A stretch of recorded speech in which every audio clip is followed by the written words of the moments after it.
ఒక రాజు, భయంకరమైన కరువు, చివరికి కురిసిన అద్భుతమైన వర్షం. ఇవన్నీ తొలి ఏకాదశితో ఎలా సంబంధం కలిగి ఉన్నాయి? వేల సంవత్సరాల క్రితం ధర్మపరుడైన మాంధాంత మహారాజు రాజ్యంలో తీవ్రమైన కరువు వచ్చింది. ప్రజలు ఆకలితో దాహంతో అలమటించారు. రాజు మహర్షుల్ని ఆశ్రయించగా వారు ఒక్కటే చెప్పారు: దేవసయ్యని ఏకాదశి రోజున భక్తితో శ్రీ మహావిష్ణువును ప్రార్థించండి. రాజు, ప్రజలంతా ఉపవాసం ఉండి ఓం నమో నారాయణాయ అంటూ భక్తితో ప్రార్థించారు. పురాణ సాంప్రదాయం ప్రకారం ఆ తరువాత కురిసిన వర్షంతో రాజ్యం మళ్ళీ పచ్చగా మారింది. కానీ ఈ కథలో అసలు రహస్యం వర్షం కాదు, దాని వెనుక ఉన్న ఆధ్యాత్మిక సందేశం.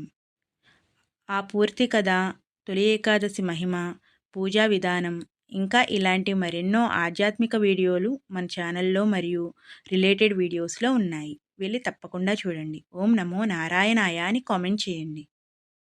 మరిన్ని ఇంట్రెస్టింగ్ వీడియోస్ కోసం మన ఛానల్ సబ్స్క్రైబ్ చేసుకోవడం మాత్రం మర్చిపోవద్దు.